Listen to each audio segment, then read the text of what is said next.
तो आम principle of development विषय पढ़ी आगे क्लास नहीं तो आज आम पढ़ा कहीं पिला जो डेवलपमेंट हो कहीं पढ़ा आम टीचर हम पिला डेवलपमेंट कहीं किसी तो देखो आम डेवलपमेंट जेहेतु पढ़ा कहीं ना पिलार डेवलपमेंट को आम जानला पिला को कौ वे पढ़ेगा पिला रेडी अच्छी ना पिलार डेवलपमेंट हाँपाई जो टीचिंग प्रोसेस निज को एक्टिव रखी ना ना ता स्टेज वाइज आम जानपा गोटे छोट पिला आम जाचु जे अच्छी तुम छोट पिलाटे 3 वर्ष बेलू तार आम देखु अल्प किसी वार्ड से शिखु पाखापाखि 800-900 वार्ड शिखु जदि आम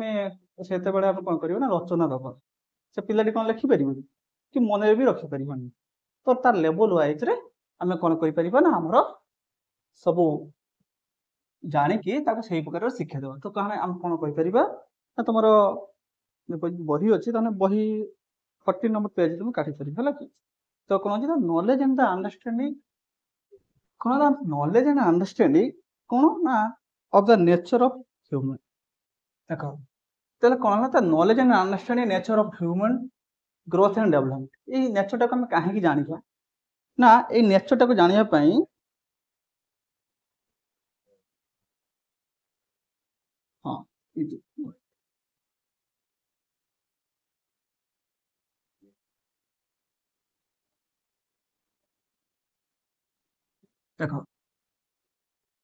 एक आम देखिलु प्रत्येक स्टेज वाइज पिलार डेवलपमेंट हो तो से डेवलपमेंट भितर पिलार फास्ट आम कौन को जाना ना पिलार स्टेज वाइज पिलार बयस अनुसार पिलार क्लास अनुसार आम तार पिलार कौन जापर पूरा रेडीनेस जापर दी आम कौन जापर तुम बही सब अच्छे तो पिलाटी कौ प्रकार रेडी रोचे पिलार रेडीनेस जानते आ पिलार एक्चुअल मेंटल लेवल भी आम जानते पिलार कॉग्निटिव लेवल टा जापर तो पिला मानसिक स्तर में कौ प्रकार स्टेज रोचे पिला मानसिक तो से कौन करती ना सार जिते कौन सी गोटे टीचिंग आमको प्रोवाइड करती से वे टाक चेंजेस करती गोटे वे गला जब पिला देखिए जो बुझीपार ना से कौन कर वे टाक चेंज कर कहीं से समय पिलार कॉग्निटिव हो मेंटल वे टाक से बुझी नहीं था जहाँफल से गोटे वे गला बेलू जब पिला न बुझी पारे बुझी तुम मैंने सब टीचर हम तो तुम कौन कर गोटे वे देख पिला जो बुझीपार ना तुम वे टाक चेंज कर नुह कि तुम से टीचिंग टाक अफ कर तो से वे गले जा पिलाटी को ठीक तुम एजुकेशन प्रोवाइड कर जेहेतु यहाँ सब रोचे आम कौन पिला को एजुकेशन केमी भल कि प्रोवाइड कर पिला केमी नॉलेज टाक से गेन कर पर्यवेसित ना तो से आम कौन करवा ना आमर पिलार आम डेवलपमेंट वे टाक भल भाव जान आम से वे गले जापर तुमको जना नमर एडोलेसेंस पीरियड कौन हो पिला भर चेंजेस आसुची आम जाने साधारणतः एडोलेसेंस पीरियड कौन हुए ना पिला भितर टे बहुत बड़ चेंजेस आसी था पिला से ओबीडियंस न था सहीटा भी आम से समय बापा माँ हूँ शिक्षक हूँ से गोटे बड़ इश्यू कर धरवा ये हम ना से पिला प्रकार हैंडल करवा दरकार आउ गोटे कौन रोचे ना तुम शिक्षक कौन कर ना लर्निंग सिचुएशन टा जापर कहार लर्निंग सिचुएशन विषय जापर कहार लर्निंग सिचुएशन ना पिलार शिक्षा करने तार सिचुएशन कौ प्रकार रोचे से विषय से भल भाव जानपर तो लर्निंग सिचुएशन विषय से जापर भल भाव तो जब लर्निंग सिचुएशन टाक जापर ताना पिला को आम कौन कर गाइड प्रोवाइड कर तो गाइडेंस रखिपर तो पिलार आम गाइडेंस रखापी आमको हेल्पफुल हम आमर पिला को कौन कर काउनसिलिंग कर तो जेहेतु आम पिलार ग्रोथ टाक भल भाव जानिले पिला भितर आम कौन कर ना पिला को काउनसिलिंग भल भाव कर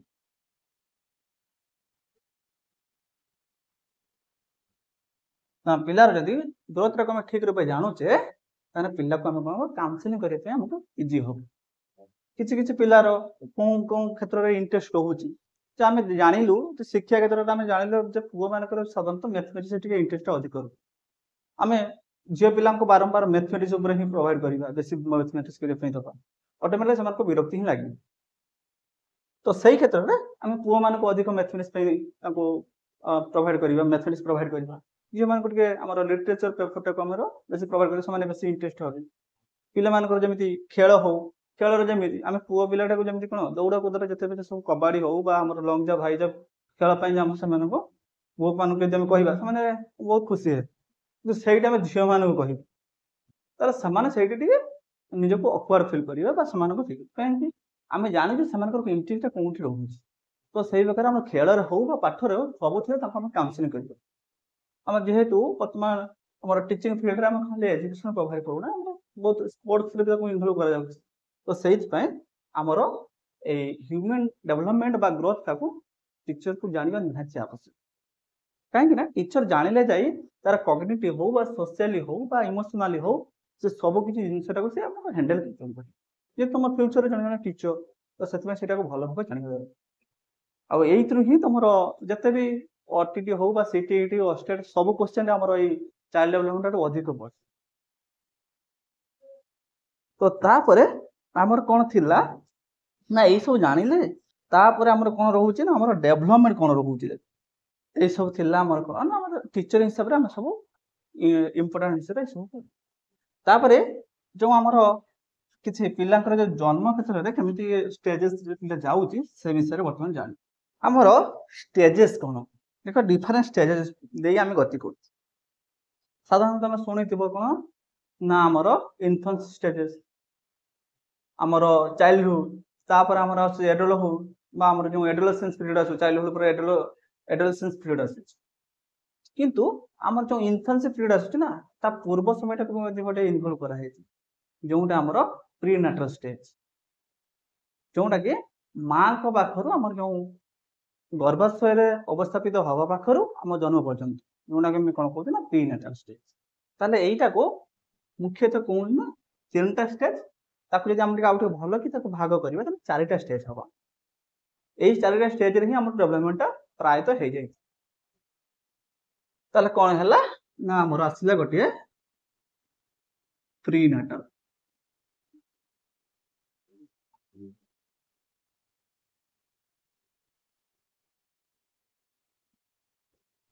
ଗୋଟେ ଆସିଲା ଆମର ପ୍ରିନାଟାଲ ଆସୁଛି,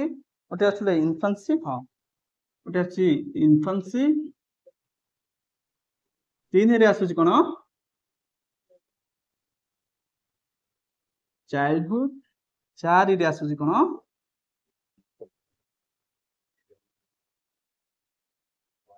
ନା ଏଡୋଲେସେନ୍ସ। ଦେଖ ପ୍ରିନାଟାଲ କ'ଣ କହିଲେ ନା ଆମର ଯୋଉଟାକି ଆମର ହଉଛି କ'ଣ ନା ଏଟାକୁ ଇଏ କରିବା ନା, ଏଟାକୁ ଗୋଟେ ଗୋଟେକୁ ଆମର ଡେରାଇଭ କରି, ତାହେଲେ ଏଇ 4ଟା ଷ୍ଟେଜ ରହୁଛି। ତ ତାକୁ ଆମେ ଗୋଟେ ଗୋଟେକୁ ଆମେ କ'ଣ ନା ଆମର ଡେରାଇଭ କରିକି ଯାଇ କ'ଣ ଏଇଟା ଆମର ବହିରେ ନଥିବ ହେଲା କି, ବହିରେ ଖୋଜିଲେ ଏଇଟା ପାଇବନି, ଏଇଟା ଏକ୍ସଟ୍ରା ଇଏ ରହୁଛି। ତମର ଏଇ ଆମର ଇନଫାନ୍ସି ପିରିୟଡ ଗୋଟେ ଥିବ, ପ୍ରିନାଟାଲ ନଥିବ। ତ ପ୍ରିନାଟାଲଟା ହଉଛି କ'ଣ ଜାଣିଛ ନା ଆମର ଯୋଉଟା କୁହାଯାଉଛି କ'ଣ ନା ଏଇଟା ହଉଛି ଫିଜିକାଲ ଚେଞ୍ଜେସ୍ ଅଫ୍ ନା କ'ଣ କହିଛି ନା ଫିଜିକାଲ ଚେଞ୍ଜେସ୍ କାହାର ନା ଆମର ଇନବର୍ଣ୍ଣର, ଯୋଉଟା କ'ଣ ହଉଛି ନା ଆମର ଷ୍ଟାର୍ଟିଂ ହଉଛି ନା ଇନବର୍ଣ୍ଣ ଟୁ ବାର୍ଥ, ଆମର ଓମ୍ରୁ ଆମର ଗର୍ଭାଶୟରୁ ଆରମ୍ଭ କରି ତାର ଜନ୍ମ ପର୍ଯ୍ୟନ୍ତ ଯୋଉ ପିରିୟଡଟା ରହୁଛି ତାକୁ ହଉଛି ପ୍ରିନାଟାଲ। ତାହେଲେ ଆମେ କ'ଣ କହିପାରିବା ନା ଏଇ ଷ୍ଟେଜଟା କ'ଣ ହଉଛି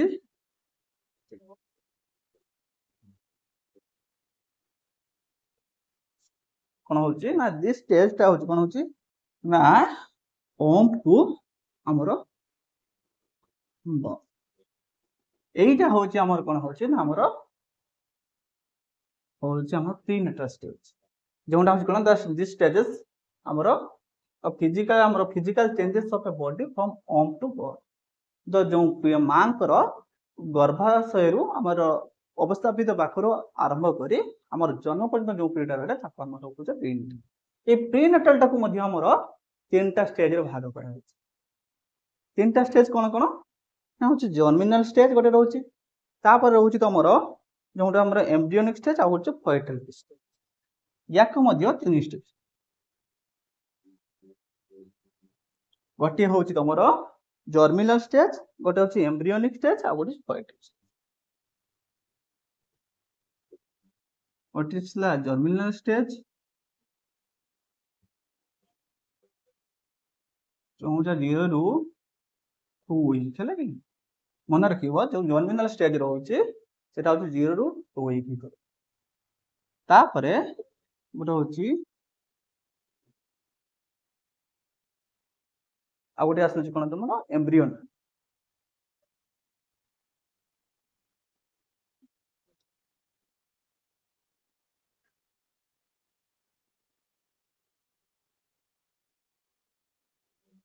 गोटे जो 3 ରୁ 8 सप्ताह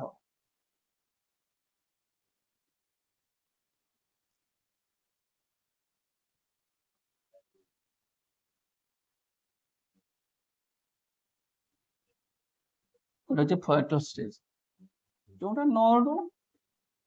12 पर्यंत रोचे तीन टा स्टेज भाग करा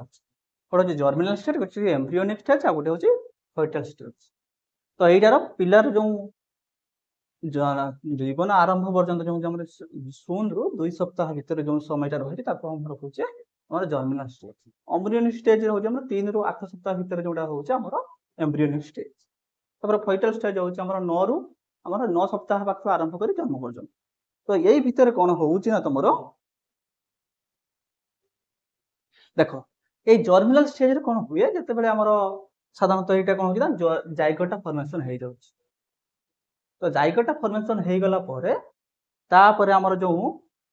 युग्मज सृष्टि है युग्मज सृष्टि हो गला डेवलपमेंट हो कौन कौन ना आम भ्रूण अवस्था कौटे अच्छे ना एम्ब्रियोनिक स्टेज भ्रूण अवस्था से रोचे ये फॉइटल स्टेज अंग प्रत्यंग सब डेवलप होगा आरंभ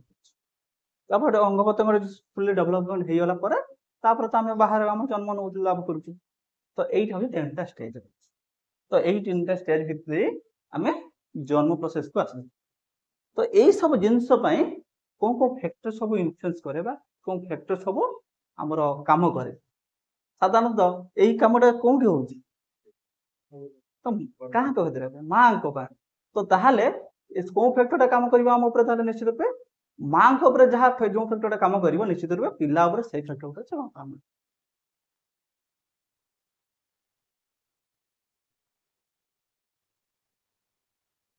ताहले जीवा कौन फैक्टर एफेक्टिंग कौन कौन फैक्टर आम एफेक्ट पकड़ तो साधारणतः जब आम देखा साधारण भाव चिंता कर कौन कौन फैक्टर आम काम कर देख एक आमर साधारणतः माँ खाଇବା पिला निर्भर कर खाद्यटा कौन ना माँ जब निशा जात द्रव्य जब खाऊ कौन हम तार बेड इफेक्ट पिला निश्चित भाव माँ जदि रिच खाद्य खाऊ से खाद्यर प्रभाव पिला पड़े से माँ जब आल्कोहलिक खाऊ माँ जब बेसी ड्रग्स नौ ड्रग्स मैंने कौन खाली आम निशा द्रव्य जो ड्रग्स मेडिसिन कथा भी कही जब अधिक खाऊ से पिला गोटे बेड इफेक्ट पड़े से आमर प्रेगनेंसी पीरियड रे डाक्तर सब परामर्श दिए कौन जो रिच खाद्य खाया मना करती प्राइमरी स्टेज रे टिके जदि कह कर आम जो एम्ब्रियोनिक स्टेज जापर आमर फॉइटल स्टेज से प्रायत मना कर फॉइटल स्टेज प्रायत मना कर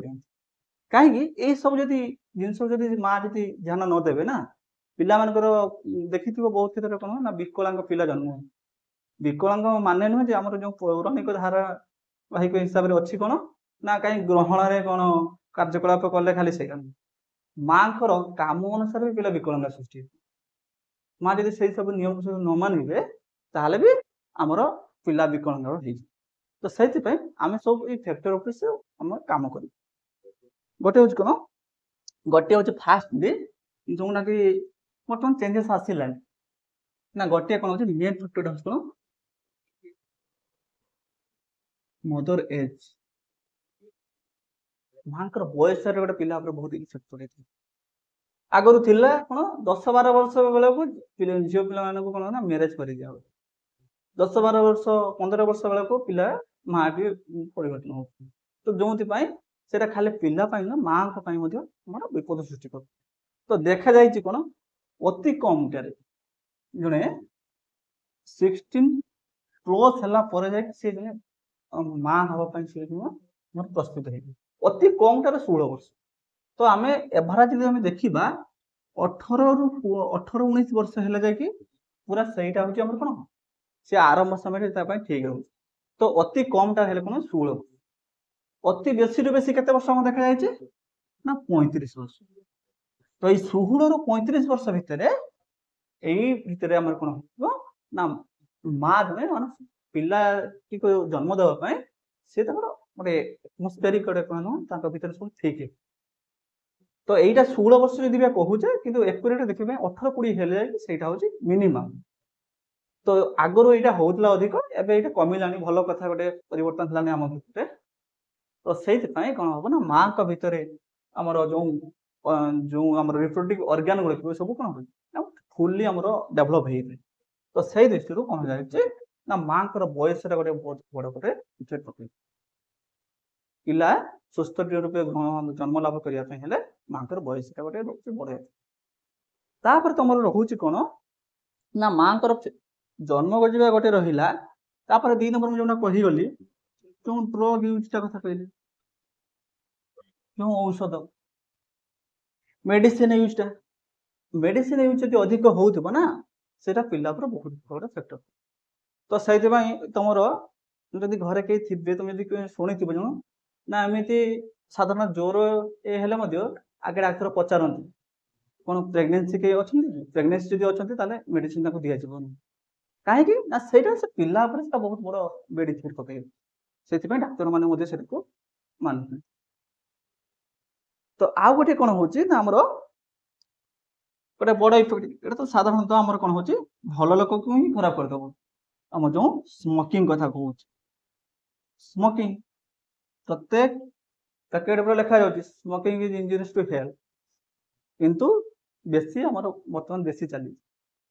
ତ ଏଇଟା ସାଧାରଣ ମଣିଷ ପାଇଁ ଲେଖାଯାଇଛି। ଆଉ ଯେତେ ପ୍ରେଗନେନ୍ସି ଲେଭେଲରେ ଯେତେବେଳେ ଆମେ ଥିବା ପ୍ରେଗନେନ୍ସି ଷ୍ଟେଜରେ ଯଦି ମା ରହୁଛନ୍ତି ତାହେଲେ ତାଙ୍କ ପାଇଁ ତ ବହୁତ କ୍ଷତିକାରକ ହଉଛି ନା। ତ ଏଇ ଜିନିଷ ପ୍ରତି ଆମେ ସାବଧାନତା ଅବଲମ୍ବନ କରିବା ନିହାତି ଦରକାର। ତାପରେ ଆଉ ଗୋଟେ କହୁଛି କ'ଣ ଯୋଉଟା କହିଲି ୟୁଜ ଅଫ୍ ଆଲକୋହଲ, ଯୋଉଟା ୟୁଜ ଅଫ୍ ଆଲକୋହଲକୁ ବି ଆମେ ୟୁଜ କରିବା ନାହିଁ। ସେ ଯେତେ ଆଲକୋହଲିକ ନେଚର ଯଦି ମା ବି ସାଧାରଣତଃ ମା ମାନେ ବେଶୀ ଆଲକୋହଲିକ ନେଚର ହେଇନଥାଏ ତାଙ୍କ ଭିତରେ। ତ ତଥାପି ଯଦି କିଛି ଇଏ ଥିବ ତାହେଲେ ସେମାନଙ୍କ ଭିତରେ କ'ଣ ଆଲକୋହଲଟା ବି ସେ ସମୟ ପୁରା ବନ୍ଦ ହୁଏ। ସେଥିପାଇଁ ଗୋଟେ ସୁସ୍ଥ ସବଳ ଠିକ ପିଲାଟି ଚାହୁଁଛି। ଆଉ ପିଲାକୁ ଜନ୍ମ ସମୟରୁ ଯଦି ଆମେ ତାର ଏମ୍ବ୍ରିୟନିକ ଷ୍ଟେଜରୁ ଯଦି ଆମର ତାକୁ ରୋଗାଗ୍ରସ୍ତ କରିଦେବ, ତାକୁ ଯଦି ଖରାପ କରିଦେବ, ଆଉ ପରେ ଯେତେ ଚେଷ୍ଟା କଲେ କ'ଣ ହବ। ତ ପିଲାର ଦେଖିବା ପାଇଁ ଗଲେ ଆମର ଜନ୍ମ ସମୟରୁ ଭ୍ରୂଣରୁ ଆରମ୍ଭ କରି ତା ଜନ୍ମ ପର୍ଯ୍ୟନ୍ତ ଆଉ ଜନ୍ମ ପରେ 5 ବର୍ଷ ଏଇ ସମୟଟା ପିଲା ପାଇଁ ବହୁତ ଇମ୍ପୋର୍ଟାଣ୍ଟ। ଛୋଟ ପିଲାକୁ ଯେଉଁ ପ୍ରକାର ଶିକ୍ଷା ଦେବା ସେ ସେଇ ପ୍ରକାର ନୈତିକ ଶିକ୍ଷା ହଉ ବା ଯାହା। 10 ବର୍ଷ 12 ବର୍ଷ ହେଇଗଲା ପରେ ତାକୁ ବହୁତ ସେ ଦୁଷ୍ଟ ହେଇଯାଇଥିବ, ତାପରେ ଆମେ ସୁଧାରିବା ପାଇଁ ଚାହିଁବା, ସେ କ'ଣ ହେଇପାରିବେ କି? ନିଶ୍ଚିତ ରୂପେ ସେ କେତେବେଳେ ବି ଆମର ହବ ନାହିଁ। ତାପରେ କ'ଣ ହଉଛି ନା ଏଇଟା ଥିଲା ଆମର ଇଏ ଥିଲା। ଆଉ କ'ଣ ରହୁଛି ନା ଆଉ ରହୁଛି ତମର ଆଉ ଆମର ମେଟର୍ନାଲ ନ୍ୟୁଟ୍ରିସନଟା ଦେବା ପିଲା ମା ଯଦି ଠିକ ନ୍ୟୁଟ୍ରିସନ ଫୁଡ ଯଦି ସେ ଖାଇବେ ତାହେଲେ ନିଶ୍ଚିତ ରୂପେ କ'ଣ ହବ ପିଲାଟି ବି ମଧ୍ୟ ସୁସ୍ଥ ହୁଏ। ବହୁତ ପିଲା କ'ଣ ନା ଯୋଉ ଆମର କଳାହାଣ୍ଡି ମାଲକାନଗିରି ସାଇଡରେ କ'ଣ ହୁଏ ନା ପିଲାମାନେ ସବୁ ଅପପୁଷ୍ଟି ରୋଗର ଶିକାର ହଉଛନ୍ତି। ଯୋଉଥିପାଇଁ ବର୍ତ୍ତମାନ ସରକାର କ'ଣ କଲେଣି ନା ବିଭିନ୍ନ ଆମ ଯୋଉ ରେସନ ଇଏରେ ପ୍ରୋଗ୍ରାମ କରିକି ସେମାନଙ୍କୁ ସ୍ପେଶାଲ କ୍ୱାଲିଟିର ରାଇସ୍ ପ୍ରୋଭାଇଡ କରାଯାଉଛି ବର୍ତ୍ତମାନ। କାହିଁକି ଯାହାଫଳରେ ସେଠି ଅପପୁଷ୍ଟିର କିଛି କାରଣ ହିଁ ରହିବ ନାହିଁ ବୋଲି ସେ ସରକାର ସେଟା ପଦକ୍ଷେପ ଗ୍ରହଣ କରିଛନ୍ତି। ତ କ'ଣ କରିବା ସେଥିପାଇଁ କ'ଣ କରାଯାଏ ନା ମାଙ୍କୁ ଆମର ପ୍ରେଗନେନ୍ସି ପିରିୟଡରେ କ'ଣ ହୁଏ ନ୍ୟୁଟ୍ରିସନ ଫୁଡ ସବୁ ଖାଇବା ପାଇଁ ଦିଆଯାଏ। ଯାହାଫଳରେ ମା ସୁସ୍ଥ ରହିବା ସହିତ ପିଲାଟି ମଧ୍ୟ ସୁସ୍ଥ ରହିବ। ଆଉ ପିଲାକୁ ଯଦି ମୂଳ ଯଦି ଆମେ ଠିକ କରିବା ନା ପରବର୍ତ୍ତୀ ସମୟରେ ତାକୁ ଠିକ ବାଟରେ ନେଇପାରିବା। ଆଉ ପିଲାଟି ପ୍ରଥମରୁ ଯଦି ସେ ରୋଗାକ୍ରାନ୍ତ ହେଇଯିବ ତାକୁ ଆମେ ଯାହା ଚେଷ୍ଟା କଲେ କ'ଣ ହବ ନା। ତାପରେ ତମର ଆଉ ସେମିତି କିଛି ଇଏ ନାହିଁ। तापर तो रोचे आमर इनफेक्टियस एजेंट रोचे गोटे इनफेक्टियस एजेंट माने कौन रोचे जोठी आमर जो भाइरस गुड़िक रोचे भाइरस ठार दूरे रहा जो आमर साधारणतः इंजेक्शन से आमर सीरीज व्यवहार फल जो HIV ट्रांसफॉर्मेशन होता है तो से तदारख देखा ना जमी आमर यूजेबल इंजेक्शन आम भर जमी इंजेक्ट न हो ताप पदक्षेप नवा आमि विभिन्न प्रकार भाइरस रोचे से भाइरस ठार निजक दूरीभूत रही नर्माल आम रोग ठार जमी दूरे रखिपर निजक पिला भी मतलब दूरे यही सब जिनस रोला कौन हो एफेक्ट पकाउला क्या ना आमर एम्ब्रियोनिक स्टेज पाखर आरंभ कर जो फॉइटर स्टेज सब से स्टेज सब पिला इफेक्ट पकाउ तो से सब स्टेज मोर इफेक्ट को बंद करने आम सब यही फैक्टर काम कर तापर आमर आसला कौन यहीटा कौन आसला प्रीनेटल स्टेज टाक आमर कौन ये सब बुझे तापर जीवा आम इनफेंस तुमको जो कही जाइए ना आम प्रीनेटल स्टेजटा हूँ आमर ऑन टू बर्थ रेट लिखिपर है कि जो कही ना इनफेंसी बोधे टाइम पीरियड दे नी जो खातर से सब मेंशन भी कर मेंशन कर दिया है कि जो प्रीनेटल रोचे आमर आमर अप टू बर्थ है कि इनफेंसी लिखि दियो से पाखे लिखि दियो कहीं एका बेलक लिखिदे मन रही भल भी इनफेंसीटा हूँ 0 to 2 year 0 माने कौन ना बर्थ टू 2 year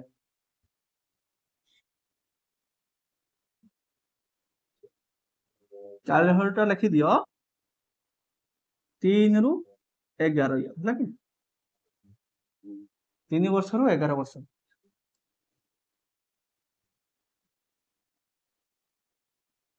3 ରୁ न लिखि 2 ରୁ 11 है कि तापर एडोलेसेंस जो लिखि दो 12 ରୁ 19 बा कौन तुम दे कौन 10-11 वर्ष 10 ରୁ 11 वर्ष भी रखुचे है स्टार्टिंग पीरियड जब कौन दिए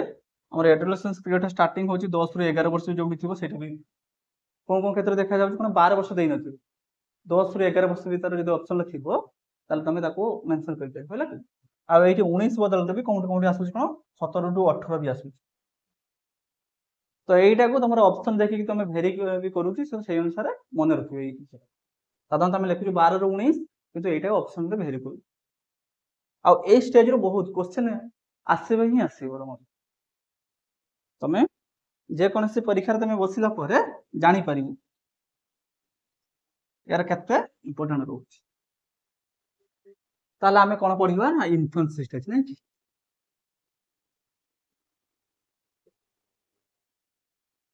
जोटा कि 0 ରୁ 2 years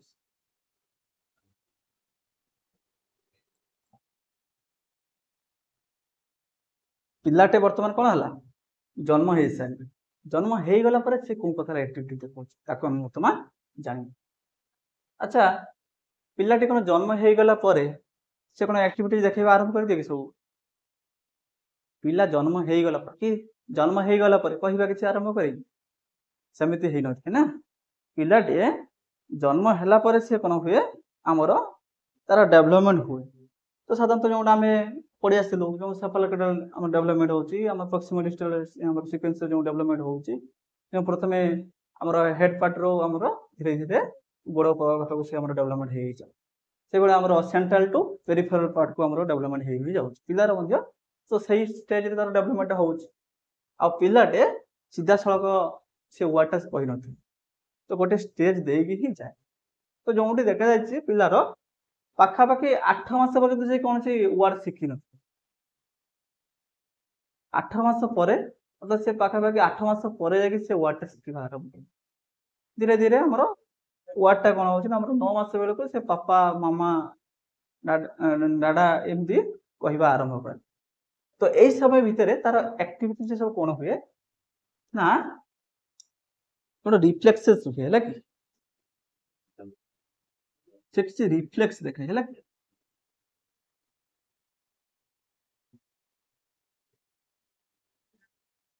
जो रिफ्लेक्सेस भितर कौन रोचे ना तुमर जो सकिंग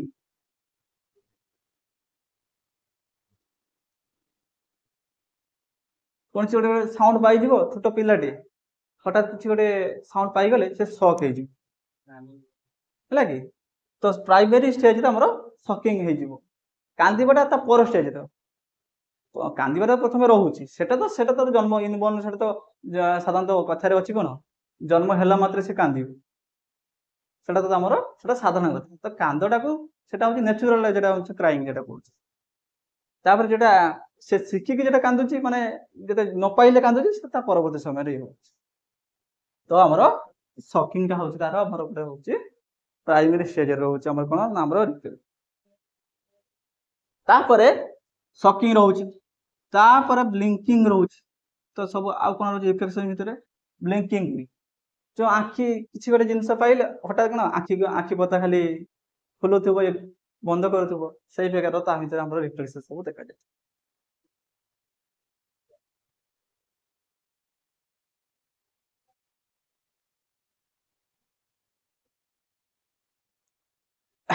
ତାପରେ ତମର ମନେ ଜାଣିଥାଅ କଣ ହେଇଛି ନା, ପ୍ରଥମେ ମୁଁ ବି ଏଇଟା କହିଛି କଣ ନା, ପିଲା ପ୍ରଥମେ କଣ ହୁଏ, ତାର ପାପୁଲି ପାମ୍ ଦ୍ୱାରା ଆମର କଣ ହବ ଧରିବା ପାଇଁ ଚେଷ୍ଟା କରିବ, ତାପରେ ଯାଇ ସେ ଆଙ୍ଗୁଳିର କାମଟା ଶିଖିବ। ତମେ ଯଦି ଛୋଟ ପିଲା ତମ ଘର ପାଖରେ ଥିବେ, ତମେ ସେଇଟାକୁ ଲକ୍ଷ୍ୟ କରିପାରିବ। ପ୍ରଥମେ ତାକୁ ଦବ ନା, ସେ ଆଙ୍ଗୁଳି ଧରିବା ପାଇଁ ଯେକୌଣସି ବି ଜିନିଷ ଦିଅ ସେ ଧରିବ ନାହିଁ, ପ୍ରଥମେ ପୁରା ହାତରେ ଧରୁଛି, ତାପରେ ଯାଇକି ସେ ଆମର କଣ ହୁଏ, ପ୍ରଥମେ ତାର ଗ୍ରୋସ୍ ମୋଟର ସ୍କିଲଟା ଡେଭଲପମେଣ୍ଟ ହୁଏ, ତାପରେ ଯାଇକି ଫାଇନ୍ ମୋଟର ସ୍କିଲ ହଉଛି କଣ, ଏଟା ସ୍ପେସିଫିକ ରହୁଛି। ଏବଂ ହାତରେ ଆଙ୍ଗୁଳି ହେଇପାରେ, ଗୋଡରେ ଆଙ୍ଗୁଳି ହେଇପାରୁ, ମାନେ ସ୍ପେସିଫିକ ଜାଗାରେ ତାପରେ ଯୋଉ କଣ୍ଟ୍ରୋଲଟା ଆସିଯାଉଛି, ସେଇଟା ହଉଛି ଫାଇନ୍ ମୋଟର ସ୍କିଲ। ତ ସେଇଟା ପିଲା ଭିତରେ ସେଇଟା ମଧ୍ୟ ଗୋଟେ, ସେଇଟା ଆମର ଏଇ ଷ୍ଟେଜ। ତ ଏଇ ସମୟର ପିଲା କ୍ୟାଚ୍ କରିବା ଆରମ୍ଭ କରେ କେତେବେଳେ, ସାଧାରଣତଃ 6 ମାସ ବେଳକୁ ହିଁ ସେ ଯାଇକି ଆରମ୍ଭ କରିବ କଣ, କିଛି ଗୋଟେ ଛାଟିବା ଧରିବା ସେ ସବୁ ଆରମ୍ଭ କରିବ। ଆଉ ଫୁଲ୍ଲି ସେ କେତେବେଳେ ଗୋଟେ ଫୁଲ୍ଲି ମାନେ କମ୍ପ୍ଲିଟ କ୍ୟାଚ୍ କରିବ ନା, ସାଧାରଣତଃ 1 ବର୍ଷ ପରେ ଯାଇକି ସେ ଫୁଲ୍ଲି ମାନେ କ୍ୟାଚ୍ କରିବା ଶିଖିବା ଆରମ୍ଭ କରିବ। ତା ଆଗରୁ କଣ ହବ, ପିଲା ସମ୍ପୂର୍ଣ୍ଣ ରୂପେ ଧରି ପାରୁନଥିବ, ଧରିବା ପାଇଁ ଚେଷ୍ଟା କରିବ, ଏମିତି ପଡି ଯାଉଥିବ। ତାପରେ ହଉଛି କଣ, ପିଲା ଏଇ ସମୟ କଣ, ତ ସେନ୍ସରି ଯୋଉ ଇଏ ରହୁଛି ଆମର ଲର୍ଣ୍ଣିଂରେ ରହୁଛି, ସେନ୍ସରି ଲର୍ଣ୍ଣିଂ ଉପରେ ତାର କଣ ହୋଇଥାଏ ନା କଣ୍ଟ୍ରୋଲଟା ଆସିନଥାଏ। ସେନ୍ସ ଅର୍ଗାନ ଉପରେ ତାର ସମ୍ପୂର୍ଣ୍ଣ ରୂପେ ତାର ଆମର କଣ୍ଟ୍ରୋଲଟା ଆସିନଥାଏ। ସେନ୍ସ ଅର୍ଗାନ ଭିତରେ କଣ ହବ ନା, ଆମେ ଯେମିତି ବର୍ତ୍ତମାନ ଜାଣି ଦଉଛୁ କଣ, ଏଇଟା ଗୋଟେ ଖରାପ ସ୍ମେଲ ଆସୁଛି, ଏଇଟା ଗୋଟେ ଆମର କଣ ହଉଛି ନା, ଗୋଟେ ଆମେ ସେନ୍ସଟାକୁ ଆମେ ଫିଲ୍ କରିପାରୁଛୁ। ତ ସେଇ ସମୟରେ ପିଲା କିଛି ଜାଣିନଥାଏ। ସାଧାରଣତଃ ଏଇ ସମୟରେ କଣ କୁହାଯାଏ ନିଜ, ପିଲାଟେ ଯଦି ଖାଦ୍ୟର ଆବଶ୍ୟକ ଥିବ ନା, ସେ କଣ କରେ ନା କାନ୍ଦେ। ଯେତେବେଳେ ତାର ପେଟ ଭର୍ତ୍ତି ଥିବ, ସେତେବେଳେ ସେ କଣ କରେ, ସେ ଆମର ହସେ, ସେତେବେଳେ ସେ ଖୁସିରେ ରୁହେ। କାନ୍ଦିଲା ମାନେ କଣ ହୁଏ, ଆମର ନିଶ୍ଚିତ ରୂପେ ତାର ଖାଦ୍ୟ ଆବଶ୍ୟକ ହୁଏ। ଆଉ ଟିକେ ବଡ ହେଲା ପରେ କଣ ହୁଏ ନା, ହୁଏତ ଖାଦ୍ୟ ଆବଶ୍ୟକ କରୁଥିବ, ନହେଲେ କଣ ହେଇଥିବ, କିଛି ନା କିଛି ତାର ଅସୁବିଧା ହେଇଥିବ। ଯୋଉଥିପାଇଁ ଆମର ଯୋଉ ବଡ ଲୋକ ଆମର ଜେଜେବାପା ହୁଅନ୍ତୁ ଜେଜେମା ହୁଅନ୍ତୁ, ସେମାନେ କହିଦିଅନ୍ତି ପିଲାଟେ କାନ୍ଦୁଛି କାହିଁ, ଖାଦ୍ୟ ଦେଲା ପରେ ବି ଯଦି ପିଲାଟେ ଆମର କାନ୍ଦ ବନ୍ଦ ନ କରୁଛି ନା, ତାହେଲେ ନିଶ୍ଚିତ ରୂପେ ତାର କିଛି ଅସୁବିଧା ହେଇଥିବ ବୋଲି ସେମାନେ କୁହନ୍ତି। କୋଉଠି ପିମ୍ପୁଡ଼ିଟିଏ କୋଉଠି ଜନ୍ଦାଟିଏ ଆସିଥିବ, ତ ସେଇଥିପାଇଁ ବି ସେମାନେ ଦେଖନ୍ତି। ତ ସେଇଠୁ ଆମେ ଜାଣି ନିଅନ୍ତି ନା, ତାହେଲେ ଏଇ ଦିଟା କାରଣ ପାଇଁ ତାର କିଛି ଗୋଟେ ଅସୁବିଧା ହେଲେ କିମ୍ବା ଖାଦ୍ୟ ଆବଶ୍ୟକ କଲେ ସେ ସାଧାରଣତଃ କ୍ରାଇଂ, ଅଦରୱାଇଜ ସେ ନର୍ମାଲ ଇଏ ରହୁ। ଆଉ ଏଇ ସେନ୍ସରେ କଣ ହୁଏ, ପ୍ରଥମେ ପିଲା କାହାକୁ ଚିହ୍ନେ ନା, ଆମର ଚିହ୍ନିବା ଆରମ୍ଭ କରେ ବା ଚାହିଁବା ଆରମ୍ଭ କରେ କାହାକୁ ନା, ମା। ତ ସେଇ ଫେସ୍ଟାକୁ ହିଁ ସେ ପ୍ରଥମେ ମନେ ରଖିଥାଏ, ତାପରେ ଅନ୍ୟମାନଙ୍କୁ ସେ ଜାଣିବା ବା ଚିହ୍ନିବା ପାଇଁ ଆରମ୍ଭ। ପ୍ରଥମିକ ଷ୍ଟେଜରେ ସେ ଅନ୍ୟମାନଙ୍କୁ, ତମ ମା ତା ପିଲାଟେ ପାଖରେ ଥିବେ, ସେ କାନ୍ଦୁ ନଥିବ, ଅନ୍ୟ କେହି ତା ପାଖକୁ ଆସିଗଲେ କଣ କି, ସେ ହଠାତ୍ କାନ୍ଦି ଉଠିବ। ସବୁ ପିଲା କ୍ଷେତ୍ରରେ ହୁଏ ନାହିଁ, କିନ୍ତୁ ମ୍ୟାକ୍ସିମମ୍ ପିଲା ଏଇଭଳିଆ। ତାପରେ ପିଲାର ଯୋଉ ୱାର୍ଡ କାପାସିଟି ଆମେ ଦେଖିଛୁ କଣ, ସାଧାରଣତଃ 8 ମାସ ବେଳକୁ ପିଲାର କିଛି ୱାର୍ଡ କିଛି ଶିଖିନଥିବ, ତ ସେଇଟା 8 ମାସ ପରେ ଯାଇକି ପିଲା ଉପରେ ସେ ଧୀରେ ଧୀରେ ୱାର୍ଡଟା ଶିଖିବା, ସେଟା ଅଛି ତମ ସେଟା ପଢିବା। ତାପରେ ରହୁଛି କଣ,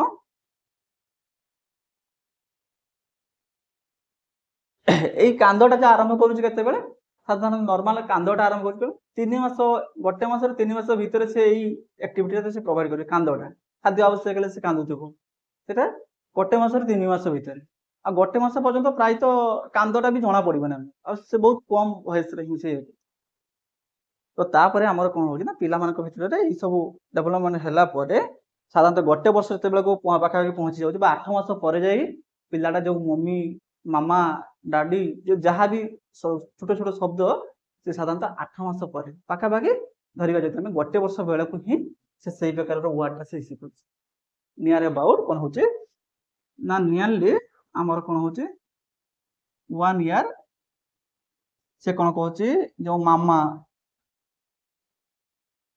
ପାପା ଏଇ ସବୁ ୱାର୍ଡ ଟାକୁ ସେ ଆମର କହିବା ଆରମ୍ଭ କରୁଛି ନିୟରଲି ଗୋଟେ ବର୍ଷ ବେଳକୁ ସେଟା କହିବା ଆରମ୍ଭ କରୁଛି। ଏଇଟା ଥିଲା ଆମର କଣ ହଉଛି ନା ଆମର ଇନଫାନ୍ସି ଷ୍ଟେଜ। ଖାଲି ମୁଁ ମେନ୍ ପଏଣ୍ଟ କହୁଛି ତମର ବହିରେ ରହୁଛି ହେଲା କି, ତ ସେଥିପାଇଁ ମୁଁ ଆଉ ସେଟା କହିବି। ଯୋଉଟା ରହୁନାହିଁ ସେଟା ମୁଁ ଡିଟେଲ୍ସ କହିଦଉଛି ହେଲା କି। ତାପରେ ଆସିଲା କଣ ଆଚ୍ଛା ଚାଇଲ୍ଡହୁଡ ଷ୍ଟେଜ। এই ଚାଇଲ୍ଡହୁଡ ଷ୍ଟେଜ ଯୋଉଟା କହିଲେ ଆମର ଦେଖିଲେ କଣ ସାଧାରଣତଃ 2 ରୁ 12 ବର୍ଷ ଯୋଉଟା କହୁଛି। ତ ଏଇ ବର୍ଷ ଭିତରେ ଆମର ଚାଇଲ୍ଡହୁଡ ଷ୍ଟେଜଟା ଆମର ରହୁଛି। ତ ଏଇ ଷ୍ଟେଜ ଭିତରେ ୟାକୁ ମତେ ଦିଟା ଭାଗରେ ବିଭକ୍ତ କରାଯାଇଛି। ଗୋଟେ ହଉଛି ନା ପ୍ରି ସ୍କୁଲ ଆମର ଆଉ ହଉଛି ଆମର ପ୍ରି ଚାଇଲ୍ଡହୁଡ ଯୋଉଟା ହଉଛି ଆମର ପ୍ରାଇମେରୀ ସ୍କୁଲ ଯୋଉଟା ଆମର ରହୁଛି ସାଧାରଣତଃ ଅଙ୍ଗନବାଡି ଷ୍ଟେଜ ଯୋଉଟା ରହୁଛି 6 ବର୍ଷ ବେଳକୁ ରହୁଛି ସେଟା ହଉଛି ପ୍ରି ସ୍କୁଲ ଷ୍ଟେଜ। 5 ବର୍ଷ ପର୍ଯ୍ୟନ୍ତ ଯୋଉଟା ରହୁଛି କୋଉଠି କୋଉଠି ବି ବହିରେ ଦଉଛି କଣ 6 ବର୍ଷ ବି ସେଟା ଦଉଛି, ତ ସେଇଟା ଆମର pre school stage.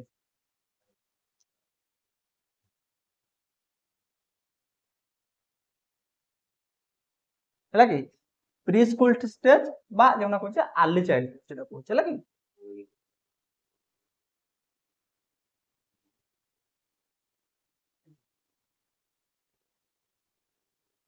Early childhood କୁହାଯାଏ ଯୋଉଟା କି ଆମେ ବି ସାଧାରଣତଃ ୟାକୁ କୁହନ୍ତି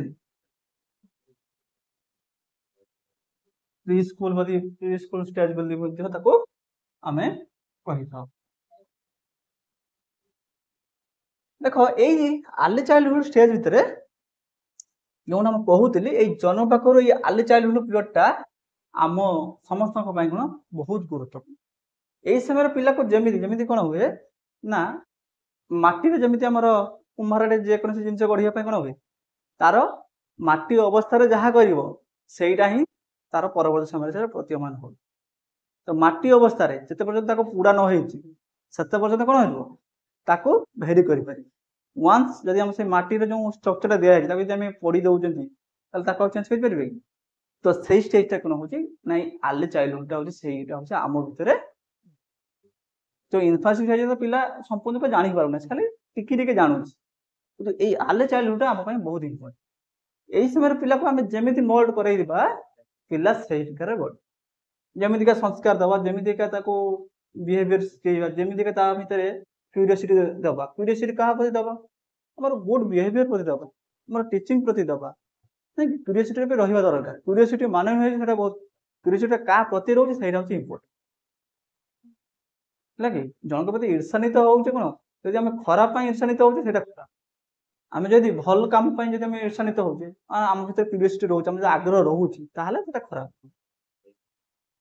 ତ ଏଇ ପ୍ରି ସ୍କୁଲ ଷ୍ଟେଜ ବା ଆର୍ଲି ଚାଇଲ୍ଡହୁଡ ଆଉ ଗୋଟେ ରହିଲା ହଉଛି କଣ ମିଡିଲ ଚାଇଲ୍ଡହୁଡ ହେଲା କି।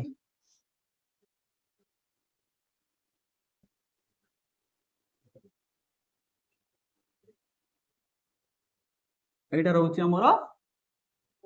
2 ରୁ 5 ଇୟର, ଏଇଟା ହଉଛି ତ 5 ରୁ 12 5 ଟୁ 12 ଇୟର। ଦେଖ ଏଇ ଆର୍ଲି ଚାଇଲ୍ଡହୁଡ ବିଷୟରେ କଣ ହୁଏ ଆମେ ସେଇଟା କଥା ଯିବା ବର୍ତ୍ତମାନ ହେଲା କି। ତାହେଲେ ଏଇଟା ଦିଟା ଷ୍ଟେଜ ରହିଲା, ଗୋଟେ ହଉଛି ଆର୍ଲି ଚାଇଲ୍ଡହୁଡ ଗୋଟେ ହଉଛି ମିଡିଲ ଚାଇଲ୍ଡହୁଡ। ତାହେଲେ ଏଇ ଆର୍ଲି ଚାଇଲ୍ଡହୁଡ ବିଷୟରେ ଜାଣି କହିବା ନା ଏଇ ଆର୍ଲି ଚାଇଲ୍ଡହୁଡ ଭିତରେ ପିଲା ଭିତରେ ଗୋଟେ ବଡ ଆକ୍ଟିଭିଟି ଦେଖାଏ। କଣ ହୁଏ ଜାଣିଛ ନା ଏଇ ଷ୍ଟେଜରେ ପିଲା କଣ କରେ ନା ସିଏ ଗୋଟେ ଛୋଟ ଜିନିଷ ପାଇଁ ସିଏ ଗୋଟେ ଜିଦଖୋର ପ୍ରବୃତ୍ତି ଦେଖେ। ତମେ ଯଦି ପିଲାକୁ କଣ ହବ ନା ଗୋଟେ ଜିନିଷ ତାଙ୍କ ପାଖରୁ ଯଦି ଅନ୍ୟ ପିଲାଟା ନେଇଯିବେ ତମେ ସେ ସମାନ ପ୍ରକାର ଜିନିଷ ତାକୁ ଯଦି ପ୍ରୋଭାଇଡ କରିବ ନା ସେ ସେଇଟା ନବ ନା। ମୋତେ ସେଇ ଜିନିଷ ଦରକାର ଆଉ କମ୍ ମୂଲ୍ୟର ହେଇଥାଉ ବରଂ ଯଦି ସେଇଟା ଯଦି ସେ ନ ପାଉଛି ନା ତାକୁ ଯେତେ ଦାମୀ ଜିନିଷ ଦିଅ ନା ମୋର ତ ସେଇଟା ଦରକାର ଆଉ এইটা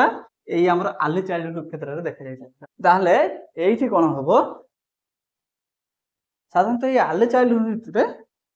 ଏଇ ସବୁ ରହିଥାଏ। ତାପରେ କଣ ହୁଏ ନା ପିଲାଟେ ଆମର ଲୋନଲି ମାନେ କଣ ଏକାକି ସବୁ କାମ କରିବା ପାଇଁ ଚେଷ୍ଟା କରୁଥିବ ଏଇ ସମୟରେ ସେ ସବୁ ଏକା ଖେଳିବା ପାଇଁ ହଉଥିବ ଏ ସମୟରେ ସେ ମିଶିବ ନାହିଁ। ସାଧାରଣତଃ ଏଇ ଷ୍ଟେଜର ଏଣ୍ଡିଂ ପଏଣ୍ଟରେ ସେ ଗ୍ରୁପ ହେଇକି ଏଇ ଷ୍ଟେଜରେ ସେ କିନ୍ତୁ କଣ ଥିବ ଏକାକି ଏକା ଖେଳେ ନା ମୁଁ ମୋ ସହିତ ମିଶେଇବି ନାହିଁ। ତମେ ଯଦି ଲକ୍ଷ୍ୟ କରିବ ନିଜ କଥା ମନେ ପକାଅ ବା ଯଦି ଏବେ ଛୋଟ ପିଲାକୁ ଯଦି ଦେଖିବ ନା କଣ ଏଇ ଷ୍ଟେଜରେ ସେମାନେ କଣ କରିବେ ନା ଏକାକି ସବୁ ଏକା ଏଇଟା ମୁଁ କରିବି ମୋର ଏଇଟା ମାନେ ସେମିତି ତାଙ୍କ ଭିତରେ ଆମର ନେଚରଟା ଆସିଯାଇଛି। ତ ନା ଏ କ୍ଷେତ୍ରରେ ମନେ ପଡିବ ନାହିଁ। ଆମର ସାଧାରଣତଃ କଣ ହବ ନା ଆମର ମିଡିଲ ଚାଇଲ୍ଡହୁଡ୍ କଥାଟା ଆମ ମନେ ପଡିପାରିବ ଏ ଆର୍ଲି ଚାଇଲ୍ଡହୁଡ୍ କଥାଟା ଆମର ମନେ ପଡେନି ପ୍ରାୟ। ଆଉ ଯାହାର ମନେ ରହୁଥିବ ସିଏ ତ ତାଙ୍କର ମେମୋରି ପାୱାରଟା ବହୁତ ଷ୍ଟ୍ରଙ୍ଗଲି ହେଲେ ଯାଇକି ସେ ମନେ ରହୁଥିବ। ପ୍ରାୟତଃ ମନେ ନ ରହିବା ଚାନ୍ସ 99% ହଉଛି ମନେ ନ ରହିବା ଚାନ୍ସଟା ବେଶୀ। ତ ଛୋଟ ପିଲାକୁ ଯଦି ଦେଖିବ ତାହେଲେ ଏଇ କ୍ଷେତ୍ରରେ କଣ ହଉଛି ନା ସେମାନେ ଏକାକି ଲୋନଲି ଆମର ଆକ୍ଟିଭିଟିଜ ଭିତରେ ନିଜକୁ ଇନଭଲ୍ଭ କରିବା ଦେଖିଥିବ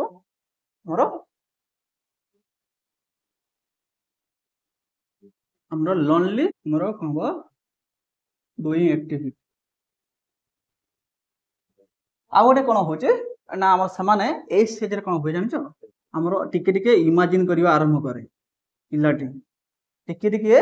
ଯୋଉଟା ଛୋଟବେଳେ ଦେଖୁଥିଲା କଣ ନା କେମିତି ହଉଥିଲା କିଛି ଜାଣିପାରୁନଥିଲା ଟିକେ ଟିକେ ଇମାଜିନ କରିବା ଆରମ୍ଭ କରିବ ଫୁଲି ଇମାଜିନ ଏଠି କରିପାରିବ ନାହିଁ ତମର ନେକ୍ସଟ ଷ୍ଟେଜରେ ଯାଇକି ସେ ଫୁଲି ଇମାଜିନଟା କରିବା ସେ ଏଠି କିଛି ମାତ୍ରାରେ ଇମାଜିନ କରିବାଟା ସେ ଶିଖିଯିବ। ତାପରେ କଣ ରହୁଛି ନା ଫୁଲି ଇମାଜିନ ଯଦି ବା ନ କରିପାରୁଛି ତାପରେ କଣ ରହୁଛି ନା ଆମର ହଁ ଇମାଜିନ କଲା ମାନେ ତା ବିଷୟରେ କଣ ଆସିବ ଟିକେ ଟିକେ ଥିଙ୍କିଂ କରିବା ଆରମ୍ଭ କରି କିଛି କିଛି ଜିନିଷ ଉପରେ ଥିଙ୍କିଂ କରିବା ଆରମ୍ଭ କରିବ। ଆଉ ଏଇ ସମୟରେ ଗୋଟେ ବଡ କାମ କରେ କଣ ଜାଣିଛ ପିଲାଟି ସେ ସିଚୁଏସନ ଅନୁସାରେ ସେ ସେଇ ଅନୁସାରେ ହ୍ୟାଣ୍ଡେଲ କରୁଥିବ ସିଚୁଏସନକୁ ନିଜକୁ ଖାପ ଖୁଆଇବା ଭଳିଆ ସେ ଆକ୍ଟିଭିଟି ଦେଖାଉଥିବ। ଯଦି ପିଲାଟେ ଯଦି ସାଙ୍ଗସାଥି ସହିତ ମିଶିକି କାହିଁ କଣ କରୁଥିବ ସେ ପିଲାଟି ତତେ ମାରିଲ ନା ସେଠି ନା ସେ ଜାଣିଛି ଯଦି ସେ ପିଲାଟି ସେ ପାଖରେ ମୁଁ ଯଦି ମାଡ଼ ଖାଇଛି କହିବି ତା ସହିତ ମିଶିବା ପାଇଁ ଯାଇଥିଲି ବୋଲି ମାଡ଼ ଖାଇଛି ଯଦି ଏଇ କଥା କହିବି ହୁଏତ ବାପା କି ମା ମତେ ମାରିବେ ନା ସେ ତ କାହିଁ ମତେ ମାରିନାହାନ୍ତି ଏମିତି ମାନେ ନିଜକୁ ସିଚୁଏସନ ଅନୁସାରେ ଖାପ ଖୁଆଇବା ପାଇଁ ସେ ସବୁ କାମଟା ସେ ଦେଖେଇବ। এইটা হচ্ছে কোন ପିଲା ଭିତରେ କଣ ହଉଛି ନା ଆମର ଆକ୍ଟିଭିଟିଜଟା ଆମର ସହ କରିବି। ତାପରେ ହଉଛି ଆମର ହଁ ତମକୁ ଗୋଟେ କଥା କହିବା ପାଇଁ ଭୁଲିଗଲି ମୁଁ ଇନଫାନ୍ସି ଷ୍ଟେଜରେ ଆମର ଗ୍ରୋଥଟା ନା ରେପିଡଲି ଗ୍ରୋଥ ହୁଏ ମନେ ରଖିଥିବ ରେପିଡ ଗ୍ରୋଥ ହୁଏ ସେଟା କହିବା ପାଇଁ ଭୁଲିଗଲି ତ ଇନଫାନ୍ସି ଷ୍ଟେଜରେ ନା ଆମର ରେପିଡ ଗ୍ରୋଥ সেটা ଅଛି ସେଟା ଯିବା ପୁଣି ଏଟା ଆଉ ଗୋଟେ ୱେରେ ଯାଉଛି ସେଟା ତାପରେ ଅଛି ସବୁ ଫିଜିକାଲ ଚେଞ୍ଜେସ୍ ଇଏ ସବୁ ପାର୍ଟ ଅଛି ସବୁ ବି ଯିବୁ ହେଲା ଯେଉଁ ରେପିଡ ଗ୍ରୋଥଟା ଆମର ଇନଫାନ୍ସି ଷ୍ଟେଜରେ ହେଇଛି ଦୁଇଟା ଷ୍ଟେଜରେ ଆମର ରେପିଡ ଗ୍ରୋଥ ହେଇଥାଏ ମୁଖ୍ୟତଃ ଗୋଟେ ଇନଫାନ୍ସି ଷ୍ଟେଜରେ ରହୁଛି ଆଉ ଗୋଟେ ହଉଛି ଏଡୋଲେସେନ୍ସ ପିରିୟଡରେ ରହୁଛି ଏଇ ଦୁଇଟା ଷ୍ଟେଜରେ ଆମର ଗ୍ରୋଥଟା ରେପିଡଲି ହେଇଛି। ତାହେଲେ ଇମାଜିନ କରିବ ଇମାଜିନ କଲା ପରେ ଆମର ଥିଙ୍କିଂ ତା ଭିତରେ ଆସିବ ଆଉ ଥିଙ୍କିଂ ଆସିଲା ମାନେ ତା ଭିତରେ ଯେଉଁ ଡେଭଲପମେଣ୍ଟ ହବା କଥା ସେ ଠିକରେ ଜାଣିପାରିବ ନା କି ଚିନ୍ତା ଶକ୍ତି ତା ଭିତରେ ଆସିଯାଉଛି। ତାପରେ ଏଇ ସମୟରେ କଣ ହଉଥିବ ନା ଯେ ଡିପେଣ୍ଡେନ୍ସିଟା ସିଏ ଆମର କମ କରୁଥିବ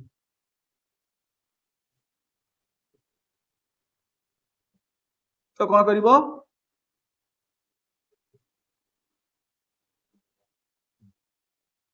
ଲେସ୍ ଡିପେଣ୍ଡେନ୍ସି ମାନେ କଣ ତମେ କଣ ସେ କଣ ସବୁ ରୋଜଗାର କରି କଣ ଖାଇବା ଉପରେ ଇଏ କରିବେ ଡିପେଣ୍ଡେନ୍ସି ମାନେ କଣ ତାର ଆକ୍ଟିଭିଟିଜରେ ସେ ଲୋକ ଉପରେ ଆମର ଡିପେଣ୍ଡେନ୍ସଟା ହବନି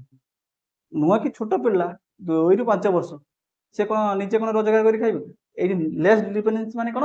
ତାର ଆକ୍ଟିଭିଟିଜ ଯୋଉ କାମ କରୁଥିବ ସେ ଡିପେଣ୍ଡେନ୍ସ କାହା ଉପରେ ହବ ନାହିଁ ନିଜେ ଯେମିତି ସ୍ୱତଃପୃତ ଭାବେ ଯେମିତି କାମ ସବୁ କରୁଥିବ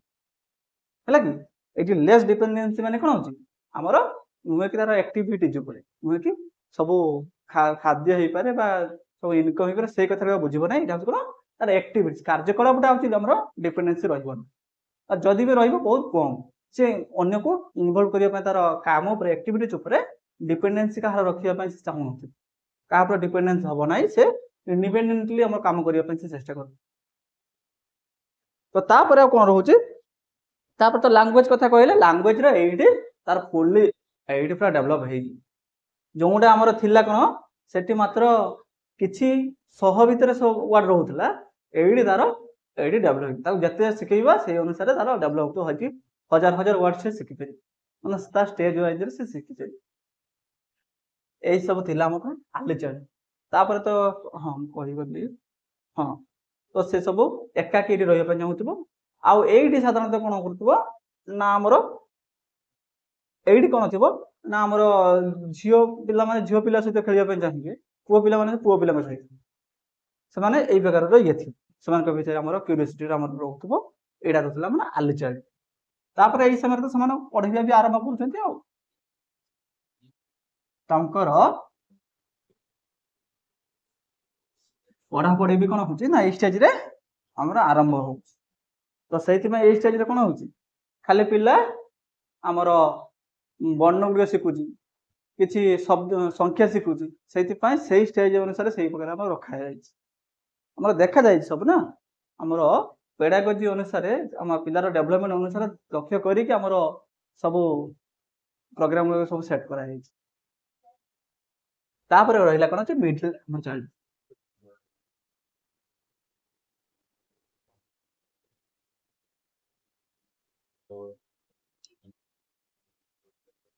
এই মিডল চাইল্ডহুড ର ଓହୋ ଏଠି ତ ଉପରେ ନା, ହଁ ମିଡଲ ଚାଇଲ୍ଡହୁଡ ଯୋଉଟା ଅଛି ମୋର 5 ଇୟର ଟୁ 12 ଇୟର ଭିତରେ ଆସୁଛି। ୟା ଭିତରେ କଣ ହବ ନା, ଯୋଉ ପିଲା ଯୋଉ ଥିଲା ଯେ ଆମର ଏକାକି ରହୁଥିଲା ନା, ଏଇଠି ସେ କଣ କରିବ ନା ସେ ଗ୍ରୁପିଂ ହବା ଆରମ୍ଭ କରିବ। ଏଇଠି ଗ୍ରୁପ ଟା ସେ ଆରମ୍ଭ କରିବ, ହେଲା କି ସେ ଏଇଠି ଆଉ ଏକାକି ନ ରହିକି ସେ କଣ କରିବ ନା ଗ୍ରୁପ ହବାରେ ଆରମ୍ଭ କରିବ।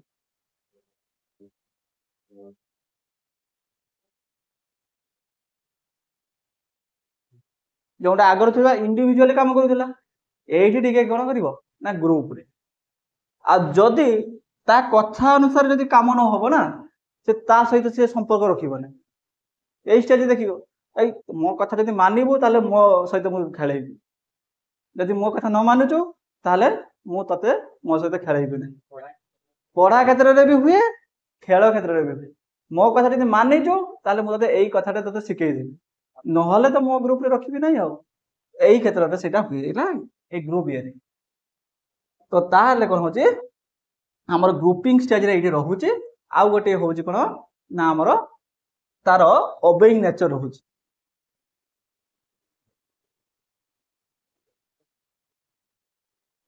ଓବେଇଂ ନେଚର ଯଦି ଫଲୋ କରୁଥିବ ତାହେଲେ ସିଏ ତାକୁ କଣ କରିବ, ତାକୁ ନିଜ ଗ୍ରୁପରେ ରଖିବ, ନହେଲେ ସେ ରଖିବନି। ଆଉ ଏଇ କ୍ଷେତ୍ରରେ ସାଧାରଣତଃ କଣ ହବ ନା ସାଙ୍ଗ ପାଇଁ ବି ସେ ମିଛ କହିବା ପାଇଁ ବି କିଛି ପଛେଇବ ନାହିଁ, ସେ ସାଙ୍ଗ ପାଇଁ ବି ମିଛ କହିବ। ଏଇ ୟାଠୁ ବେଶୀ କୋଉଠି ହୁଏ ନା ଏଡୋଲସେନ୍ସ ପିରିୟଡ। ଏଡୋଲସେନ୍ସ ପିରିୟଡରେ ପୁରା ସାଙ୍ଗ ପାଇଁ ମିଛ କହ, ସେ ଏଇଠି ହୁଏ ତ କଣ ହବ ଅନ୍ୟ କ୍ଷେତ୍ରରେ କହିଯାଉଥିବ, ଫ୍ୟାମିଲିରେ କହିବ ନାହିଁ ମିଛ। କିନ୍ତୁ ଏଡୋଲସେନ୍ସ ପିରିୟଡରେ କଣ ହୁଏ, ସାଧାରଣ କଥା ତ ଛାଡ, ତା ଫ୍ୟାମିଲି ମେମ୍ବରକୁ ବି ସେ ମିଛ କହିବେ ସାଙ୍ଗସାଥି ପାଇଁ। ତ ଏଇଟା ରହୁଛି ଆମର ଚେଞ୍ଜେସଟା ରହୁଛି ଆମର ମିଡିଲ ଚାଇଲ୍ଡ। ଆଉ ଏଇ ସମୟରେ କଣ ହୁଏ ଆମର ଏଇଠି ଝିଅ ପୁଅ ମାନଙ୍କ ମଧ୍ୟରେ କଣ ହୁଏ ନା ଏଇଠି ଆମର ଅପୋଜିଟ ସେକ୍ସ ପ୍ରତି ଆମର ଇଣ୍ଟରାକ୍ସନ ଟିକେ ଆସିଯାଇଛି। ୟାଠୁ ବେଶୀ ଆମର ଏଡୋଲସେନ୍ସ ପିରିୟଡ ସବୁ ତମେ ବର୍ତ୍ତମାନ ସବୁ ତା ଦେଇକି ସବୁ ଗତି କରି ଯାଇଛ, ସବୁ ତା ବିଷୟରେ ସବୁ ତ ଭଲ ଭାବେ ଜାଣିପାରିବ।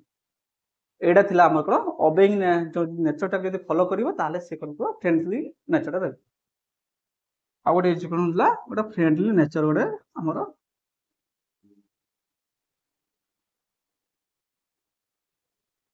ତାପରେ ଏଇଠି ଦେଖାଯାଉଛି କଣ ଜାଣିଛ ନା ଏଇଠି ଝିଅ ମାନଙ୍କ କ୍ଷେତ୍ରରେ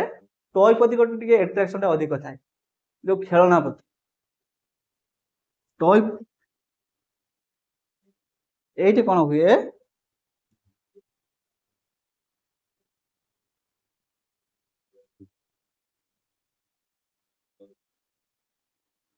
ଫିମେଲ ଲେଖିବନି ଗାର୍ଲସ, ତ କଣ ହୁଏ ନା ଆମର ଏଇ ଗାର୍ଲସ ମାନେ ଆମର ଟଚ୍ ପ୍ରତି ଆଟ୍ରାକ୍ଟ ବେଶୀ ହୁଅନ୍ତି। ତ ଏଇ ସମୟରେ ଦେଖିଥିବେ ତମେ ଯଦି ଭଉଣୀ ଥିବେ କି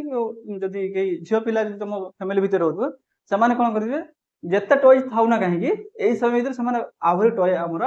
ନବା ଆରମ୍ଭ କରିବେ। ସେମାନଙ୍କ ଟଏଜ୍ ସେଇ ସମୟରେ ବହୁତ ଅଧିକ ପସନ୍ଦ। ଆଉ एमती भी होता कौन से शोला समय भी टॉय को पाखे रखी यही पीरियड से भितर से नेचरटा बेसी डेभलप होता है यही क्षेत्र में पुआ मान कौन हुए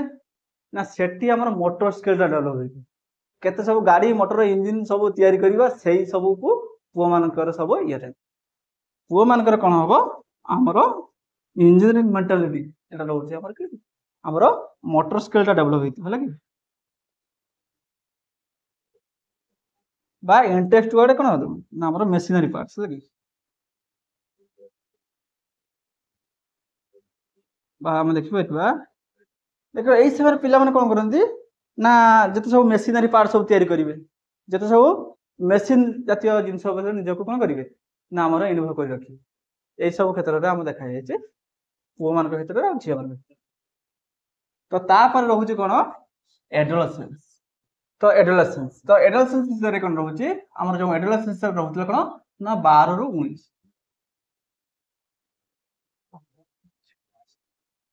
एडोलसेंस जोटा कौन 12 ରୁ 19 वर्ष होता है यही कथा तुम मान तो पूरा कौन थो भल भाव जना थो ना कि कहीं पीरियड दे तुम निकट अतीत पीरियड दे ही तुम आस ना कि तो यही सब पीरियड कौन हुए जो पुओ मान क्षेत्र में देखा जाता कौन जो बियाड उठा सब आरंभ होता है जो निश दाड़ी जो उठा कौन होता है ये सब आरंभ हो आउ तुम फिजिकल चेंजेस होता है सब आउ झील मान प्रकार आमर जो गार्ल थे गार्लटा डेभलप हो फुल जन फिमेल जमीका होता है नेचरटा होता है यही पीरियड ही मोर फिमेल नेचर को कौन कन्वर्ट होता आउ रिप्रोडक्टिव आमर ऑर्गन डेभलपमेंट आमर कौन एडोलसेंस पीरियड ए विषय समस्ते अवगत ना कि आउ यही समय गोटे कौन होता है आमर पिला मान भितर जो गैंगटा बेसी परिचित होता है ना कि गैंग रे काम करवा आउ यही समय रे पिला माने मध्य कौन हुए ना पिला माने जेते चेष्टा करिवे कौन भल हेले भल ही पारिबे आउ यही समय यदि खराब हो जाउछथि से ना बहुत खराब है एटा होची कौन हमर बैलेंस आकार रखिबा एटा बहुत गुरुत्वपूर्ण जदि पिला एई समय यदि निशा द्रव्य यदि इंटरेस्ट नहीं नौची ताने से बहुत बड़ बड़ देखिए पिला भल थी यही समय भितर जब से पहुंची जाऊँ तो सांग साथी सेमती एटमोस्फियर प्रभावित होना से पिला से प्रकार गढ़ी गोटे हूँ कौन ना यही समय गोटे वार्ड हूँ कौन गैंग ना गैंग वार्ड मैंने कौन से गैंग हिसाब से सब कार्यकलाप सब करते आउ ये गैंग हिसाब से कार्य कला बेले से भल गैंग पाईगले भल हो उतरी जी आ ना जब खराब गैंग पाईगले नष्ट होमती नष्ट हे सी निजे तो नष्ट हे फैमिली को भी नष्ट कर दे एमती ये कौन हूँ हाँ ये एडोलसेंस पीरियड रे साधारणतः देखिले कौन ना पिला मानकर गोटे डिसिप्लिन कौन हाँ निजको सब परिस्थिति अनुसार खाप खाइबा सब डिफिकल्ट फील करते कौन हूँ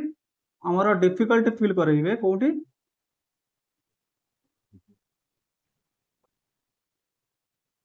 डिफिकल्ट फील करेंगे कौटी ना निजको एडजस्ट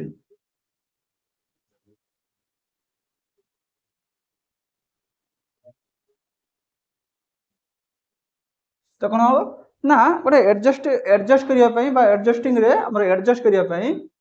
से कौन करते ना डिफिकल्ट फील करे एडजस्ट हम हाँ डिफिकल्ट फील हमर एडजस्ट गोटे परिस्थिति अनुसार गोटे एटमोस्फियर अनुसार से कौन करेंगे डिफिकल्ट फील करेंगे नहीं भितर देख साधारणतः डेवलपमेंट होता ता सहित से फिजिकाली मेंटाली आउ चेंजेसटा बहुत तीव्र होता है ना रैपिडली चेंजेस आ गोटे नुआ प्रकार चेंजेस आसता है ना तो से डिफिकल्ट फील करते मोर एडजस्ट निजको एडजस्ट करने से भितर कौन हुए ना ये पीरियड रे से गोटे डिसिप्लिन साधारणतः रही चाहती ना यही समय मानसिक स्तर आम मेंटाली कौन नॉट एडजस्टेबल आकार रही कि तो मेंटाली से कौन करते ना डिफर करती गोटे वे रु अन्य वे को डिफर करते मेंटाली स्टेज आउ यही समय कौन हुए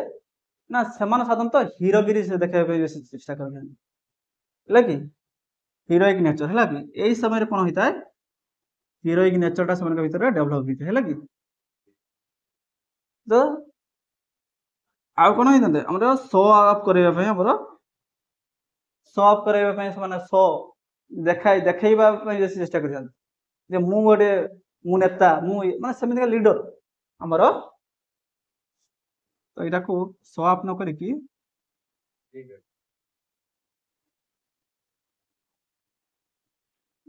है कि लीडरशिप नेचर है कि लिखिदेवा लीडरशिप नेचर तो मु ही तुम नेता माने सेमितिका देखा माने यही सब पीरियड से चेष्टा कर साधारणतः जो आमर हाइट हो हाइट डेवलपमेंट साधारणतः यही पीरियड ही कंप्लीट हो तापर जदि हाइट बढ़े बहुत कम आम एडल्ट तुम जो क्लास रे पढ़ी आस सब हाई स्कूल लेवल रे तुम तो पढ़ी दियो ना कि एडल्ट पीरियड रे आमर हाइट प्राय 100% डेवलपमेंट हो जाए खाली हाइट रे एमती आम शारीरिक भी पर चेंजेस आसी जाए कि बहुत कम यही पीरियड रे ही तार मैक्सिमम ये होता है आउ एटा को एडल्ट को आम कंट्रोल करने कौन हम आमर मेडिटेशन करवा दरकार आमर एक्सरसाइज करवा दरकार यही सब जिन सब कले जाए आम एडल्ट पीरियड को आम हैंडल कर कहीं तुम एक्सट्रा किसी कम आसी जाऊँ ना कि साधारण चेंजेस विषय तुम पाठ सहित तुम निजे को कनेक्ट कर एडुकेशन पीरियड तुम अलग सब एक्टिविटीज आसी जाऊँगी यही विषय कौन हम पिलाटा प्रथम आमर लज्जा जो आसी जाऊँगी तापर पिला भितर जो हीरोगिरी आसी जाऊँगी हीरोगिरी देखा कौन हो सी बहुत कार्य कर जाऊँगी जोटा कि बहुत क्षतिकार होजे तो क्षतिकार आम गोटे उदाहरण नहीं जावा यही समय कौन ना बाइक मोटर जो समय कौन आमर राइडिंग जो करुच्ची बहुत स्पीडली राइडिंग करुच्चे स्पीडली करुच्चे एक्सीडेंट हो जाऊँगी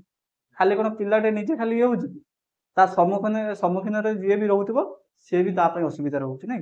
एक्सीडेंट कौन जो गोटे पक्ष खराब हुए दी जनकर एक्सीडेंट जहाँ सहित भी हुए जी करवा वाला कौन खाली नष्ट होता है जहाँ सहित होता है तार नष्ट होता है ना तो से यही पीरियड टाक कौन हुए ना माँ बापा को बेसी गुरुत्व दबा दरकार आउ यही सब पीरियड रे माँ बापा को देखा हम कि से पेरेन्ट हिसाब से न रही बेस फ्रेंडली रहा हूँ सब भल तो से कहुए साधारणतः पिला जो 14-15 वर्ष पहुंची जाऊँ ना से पेरेन्ट मैंने कौन निजक पेरेन्ट नुहे निजक पिलार सांग बोली बिहेवियर देखा दरकार बहुत पिला भूल बाटर जाती यही कहीं बापा माँ सहित ठीक मिसी पारती ना बोली भूल बाट आउ ए पीरियड सब तो कौन हुए तुम तो जान भल ना कि आमर अपोजिट सेक्स प्रति बेसी एट्राक्शन हुए से तो से पीरियड रे सब बेसी प्रॉब्लम था सहीटा ना कि तो कहीं सब होता है ना जेहेतु बापा माँ सहित पिलाटीर सब आमर इमोशन टाक सेयार कर जहाँफल से कौन हो सी कौटा ठीक तुम साधारणतः कौन हो बयस भी